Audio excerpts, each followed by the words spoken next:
when you have an unmade decision, every single second that you spend thinking about the unmade decision could have been gotten back had you just made the decision. Realizing that it's a justification for eating frogs earlier in the day. I need to answer that email. The longer that you wait until you answer that email, the more times you will think the thought, I need to answer that email. Yeah. And if we assume that what truly, truly matters in life is the time and the attention that we spend within that time, your time is being captured and your attention is being captured by a thought that could have been gotten rid of had you have just done it. Had you have just had the conversation, broken up with the relationship, left the job, told the father, whatever. Done your stretches, cleaned your teeth, had a shower, whatever it is that you needed to do. All of that anxiety cost could have been gotten rid of had you just gone and done it. You can move through life at 7 times the rate of other people by simply changing when you say you're going to make a decision from end of week to end of day. So think about how that stacks up. So it's like, let's say that there were 4 decisions that you needed to make. If the normal person takes a week to make the decision, and then their mind moves on to the next thing that they have anxiety for and start making that decision and decide another week, decide another week, decide another week. It's a month to make those 4 decisions. Whereas the Superman that takes one decision day 1, second decision day 2, third decision day 3, fourth decision day 4, they aren't even finished the week yet, and they're where the other person is at the end of the month. And like that speed of decision making, like not paying the attention cost, the opportunity cost of your time, I think it's really profound in terms of how quickly people move through life, in terms of achieving the goals that they set out. Because people are like, how is that guy so young and he's achieved X, Y, and Z? It's like, well, what takes you a month to make a decision, we make in an hour. And then the next hour, I make another decision that takes you your next month. And so like, that's how you can go 30 times or 100 times faster than the quote average person who's overweight, has $1,000 in their bank account, and is going to die at 70. You're not afraid of failing. You're afraid of what other people will think of you if you fail. But if you're afraid of that, imagine what they think of you when you aren't even trying.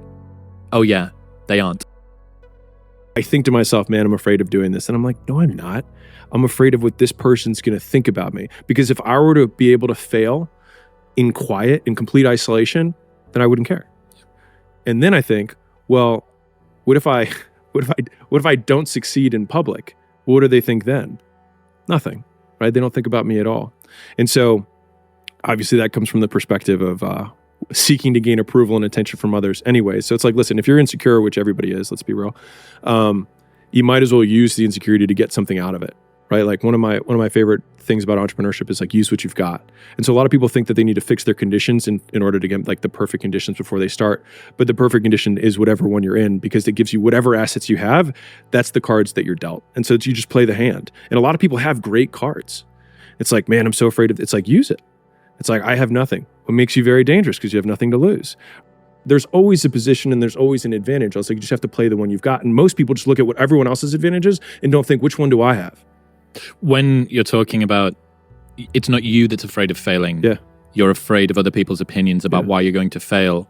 Like, the reason I think that cynicism is so popular on the internet is that the upside of never trying is never having to feel the pain of failure. Yeah. That's fundamental. It's sour grapes at an existential level, right? It is a cynicism safety blanket. It is protecting you from ever having to feel the downside of anything. I will assure my own failure in private so that I never have to face my failure in public. It's kind of like investing. Like, everyone's afraid of losing money when they invest, but the only guaranteed investment that doesn't work is never investing to begin with. And so it's like they take the long failure rather than the short one, right? I mean, it's what it is, right? You just fail long. And they're like, I prefer that. But it's like you and I are going back and forth on trying to figure out how many different ways can I say that either the people that you're worried about judgment are going to die, or that you're going to die, or that even if you do achieve the thing, they won't care anyways. Or if you don't do anything, they won't think about you to begin with. And don't you want to be thought about to begin with? Like, don't you want some level of significance? You're going to die. I was very grateful. So one of my biggest inspirations or whatever, influences when I was in Baltimore was I would have lunch with my grandfather 3 times a week. So he was 90, old guy. So I would go to the nursing home and we'd have lunch 3 days a week. And listening to him talk about the regrets that he had in life, it's so much more painful to watch someone who has no options left. Like, he's going to die. I mean, he's going to die tomorrow. And he died a couple of years later. I mean, like, and he lost all his mental faculties, you know, almost sadly. Basically, when I left Baltimore, one of the sad parts is I was one of the only people that kind of like kept him lucid. You know what I mean?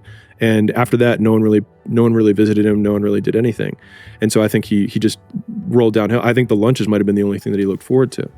And seeing someone old with no options and nothing but regret. Now, not that he had everything to regret. He had things that he did really well, and I took those things from him.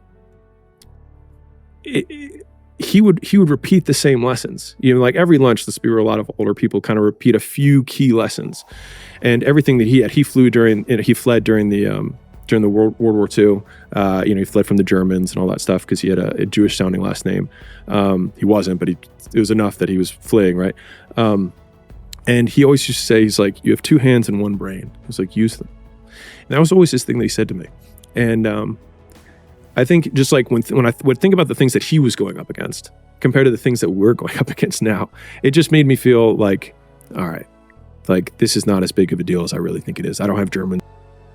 In an existence where opportunity cost is baked in because you don't get to split test life, and by doing a thing, you can't do a different thing. I have the choice between going to the gym and going to the theme park. If I go to the gym, therefore I can't go to the theme park. Even if the decision of going to the gym was the right call, I will always have the open loop of, yeah, but what if I'd gone to the theme park? You can't ever know, right? Okay, so that means that fundamentally, regrets are baked in to our existence. And I'd always thought that the reason that I had a regret was due to some suboptimal decision I'd made. If only I'd made this decision better, I could have ameliorated the regret. Okay, so regrets are an unavoidable part of being a human, and they're a byproduct of opportunity cost, which you can't get away from.